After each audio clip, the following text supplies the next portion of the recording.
Serbs took over, and then the orange one is where the Croatian took over, and the central part is Bosnia. So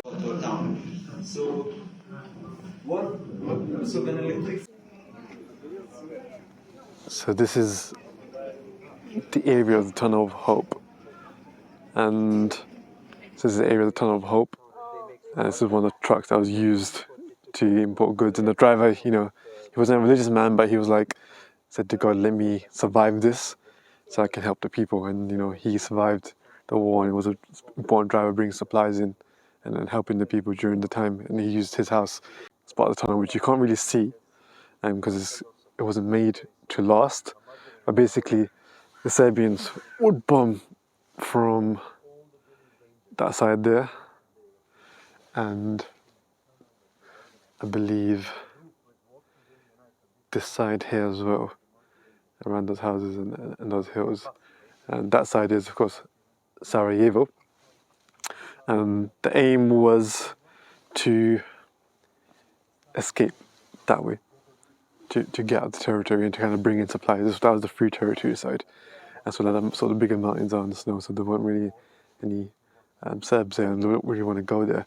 So they did a lot of shelling from there and the other side.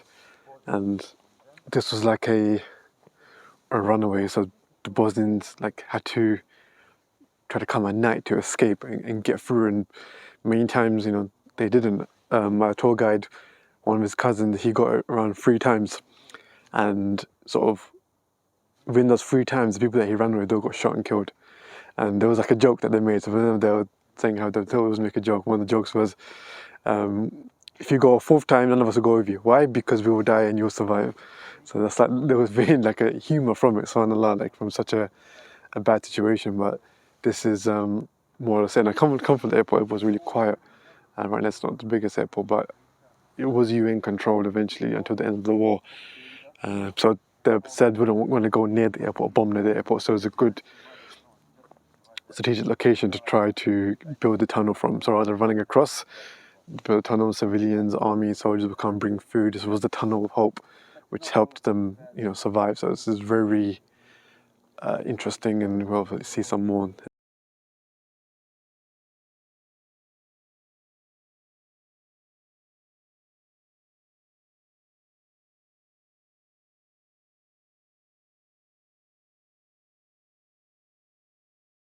So I'm going to walk under the original tunnel. I need to mind my head because apparently it's only 1.6 meters high, and a lot of Bosnians would hit their head because they're a bit taller than it. So as the tradition goes, a lot of them eventually, because it's 800 meters long, would hit their head on the tunnel.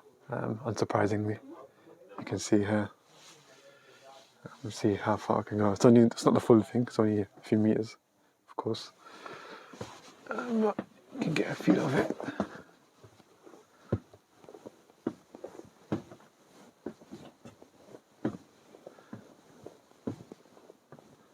Yeah, so they had to carry a lot of heavy bags usually to bring stuff, like up to even 60, 70 kg. So they didn't want to keep going back and forth. So you can always have to crouch down and, getting through here. This is just only 20 meters currently preserved. And they're going to build a new tunnel as well to commemorate this one. But I managed to go 20 meters without hitting my head. Let's not speak too soon yet, but this is how they got by, bringing good supplies and everything. So it's amazing. And this is they didn't have much time to do this, so the fact that they got this done so quickly and it worked effectively as well is quite an achievement.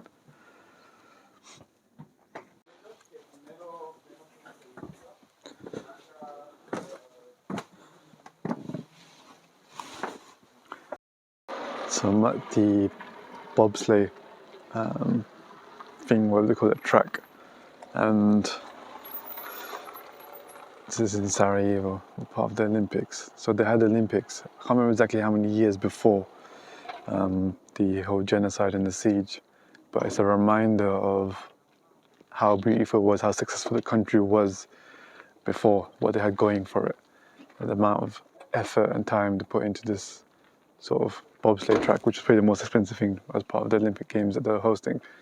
But it's just a reminder that you can go from literally having all this Olympic Games being successful, and then all of a sudden it's all just gone to crap because of the whole siege and what happened. So this is like they kept it here to give that reminder. This is what it once was, and what has it become now?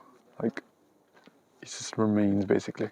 But yeah, I might be looking to renew this soon at some point. But we don't know how long it takes with this current government. But it's just a very interesting reminder of what it once was and what it became.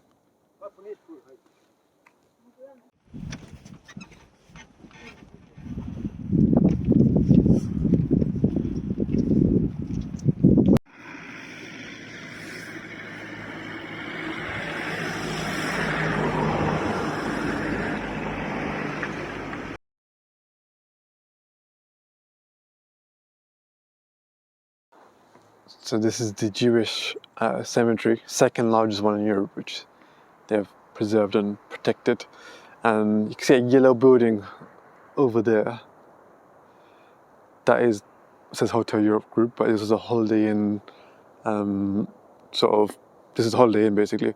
And back in the 90s, this is where that guy Karadzic came in for the negotiations, I believe, I'm not mistaken, and a lot of people protested it, and the guy tried to get his soldiers to disperse them, his snipers, but yet the people of Bosnia, they stood firm and they ran towards those snipers and tried to get them down.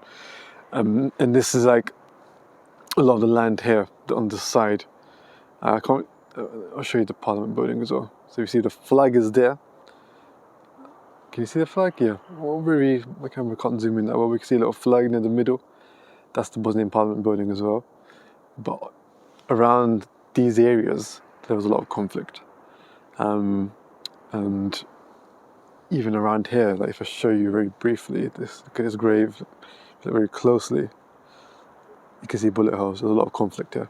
This is where, on this side here, this is where the Serbians kind of conquered, or they're part of the Republic of Srebrenica, if I said that right. And on that side was where the Bosnians held it down and actually, defended. And this is like a lot of, this grave was quite a big field, was like part of like an area where they battled. It was close combat and and sort of gun shooting. The Serbs mainly fought from the hills and they shot from the hills. They didn't really want to come down too much. And when they did come down, the Bosnians often, even though they didn't have an army, they actually outfought them. And then it got to a point where the Bosnians were winning and started to claim some of the land back. So it's intriguing to know that the Serbs didn't want to have that face-to-face or like close combat because, well, let's face it, they were comfortable where they were up in the hills shooting artillery down at people, at civilians. So this is quite a significant place, and this is the area where a lot of the sort of battles happened. It's interesting to see and to share.